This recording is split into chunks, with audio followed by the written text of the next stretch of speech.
Doctor Annabhau Sathe क्रांती सेनेच्या वतीने अनुसूचित जातीच्या आरक्षणातील उपवर्गीकरणाची अंमलबजावणी. लोकशाहीर अण्णाभाऊ साठे यांना भारतरत्न पुरस्कार आणि समाजाच्या विविध प्रलंबित मागण्यांसाठी आयोजित पुणे ते मुंबई पदयात्रेला आज उत्साहात सुरुवात झाली. क्रांतीचे प्रेरणास्थान क्रांतीवीर लहुजी वस्ताद साळवे यांच्या समाधीस्थळी अभिवादन करून पदयात्रेचा प्रारंभ करण्यात आला. यावेळी राज्यभरातील कार्यकर्ते, पदाधिकारी आणि समाज बांधव मोठ्या संख्येने उपस्थित होते. भारतीय सशस्त्र क्रांतीचे आद्यजनक आद्य क्रांतिगुरू लहुजी वस्ताद यांच्या पदस्पर्शाने पावन झालेल्या या क्रांतीभूमीतून एक ऐतिहासिक अशी क्रांतिकारी पदयात्रेची सुरुवात होत आहे. ही पदयात्रा येत्या 24 जूनला मुंबईच्या आझाद मैदान या ठिकाणी पोहोचणार आहे. आपल्या चॅनेलच्या माध्यमातून मी तमाम या महाराष्ट्र राज्यातील आरक्षणाच्या लाभापासून वंचित असलेल्या सर्व शोषित पीडित जातींना एक नम्र आवाहन करीत आहे की आत्ता नाही तर पुन्हा कधीच नाही, या येणाऱ्या अधिवेशनामध्ये या उपवर्गीकरणासंदर्भामध्ये निर्णय झाला पाहिजे.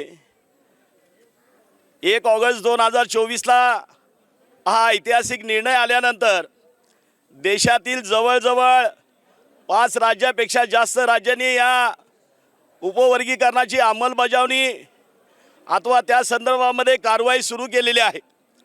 मात्र महाराष्ट्र राज्यामध्ये, ज्याला आम्ही पुरोगामी राज्य म्हणतो, ज्याला फुले शाहू आंबेडकरांचं राज्य म्हणतो, ज्यांच्यामुळं हे आरक्षण मिळालं ते डॉक्टर बाबासाहेब आंबेडकर यांची कर्मभूमी महाराष्ट्र राज्य, आणि ज्यांनी हा ऐतिहासिक निर्णय घेतला ते सर्वोच्च न्यायालयाचे मुख्य न्यायमूर्ती भूषणजी गवई हे देखील महाराष्ट्राचे थोर सुपुत्र असताना या ठिकाणी या पुरोगामी राज्यामध्ये, या फुले शाहू आंबेडकरांच्या राज्यामध्ये या शोषित पीडितांना त्यांना न्याय देण्यासाठी इतका विलंब का लागतोय, हा प्रश्न घेऊन ही पदयात्रा या क्रांतीभूमीतून आता मार्गस्थ होत आहेत. अनेक मान्यवर या पदयात्रेमध्ये आता सहभागी झालेले आहेत. याचवेळी पूर्वीची राज्याची राजधानी सातारा, त्या ठिकाणी देखील मातंग समाजाचा आक्रोश मोर्चा सध्या सुरू आहे. महाराष्ट्रातल्या प्रत्येक जिल्ह्यामध्ये हा समाज पेटून उठलेला आहे. तो आता रस्त्यावर उतरत आहे. तो आता शांत स्वस्थ बसायला तयार नाही. माझं आपल्या चॅनेलच्या माध्यमातून सरकारला, शासनाला विनंती आहे की आपण लवकरात लवकर या उपवर्गीकरणाची अंमलबजावणी करून या ठिकाणच्या शोषित पीडितांना न्याय द्यावा. अन्यथा येणाऱ्या कालावधीमध्ये या शोषित पीडितांचा आक्रोश आपल्याला परवडणार नाही, एवढाच इशारा मी या माध्यमातून सरकारला देत आहे. उपवर्गीकरण तात्काळ लागू करावे, अण्णाभाऊ साठे यांना भारतरत्न पुरस्कार जाहीर करावा, तसेच समाजाच्या विविध प्रश्नांवर शासनाने सकारात्मक निर्णय घ्यावा, या प्रमुख मागण्यांसाठी ही पदयात्रा काढण्यात येत आहे.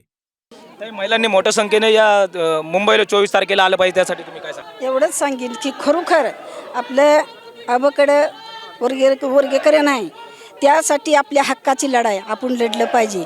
आपण पाय मुंबईपर्यंत गेलं पाहिजे. मी एवढंच सांगू शकते की सगळ्या समाजाने आपण सगळं गोळे मिळेनी, कुठलीच गोष्टीनं आपण जातभेद बघायची ना, आपण सगळी एकाच रक्ताचे आहे. आपल्याला आरक्षण मिळालंच पाहिजे. अण्णाभाऊला भारतरत्न मिळालाच पाहिजे. ह्यासाठी माझ्या मुलाबरोबर ही सगळ्या समाजाची सगळा समाज त्याच्या पाठीशी उभा राहायला पाहिजे. अण्णाभाऊंच्या सुनाच्या पाठीशी उभा राहायला पाहिजे. आम्ही सगळ्या समाजाच्या पाठीशी आहे, एवढंच मी सांगते. पुण्यातून सुरू झालेली ही पदयात्रा विविध शहरांमधून मार्गक्रमण करत 24 जून रोजी मुंबईतील आझाद मैदान येथे पोहोचणार असून तेथे तिचा समारोप होणार आहे. हक्क, न्याय आणि स्वाभिमानासाठीचा हा लढा असून मागण्या मान्य होईपर्यंत संघर्ष सुरूच राहील, असा निर्धार यावेळी पदयात्रेतील सहभागी कार्यकर्त्यांनी व्यक्त केला.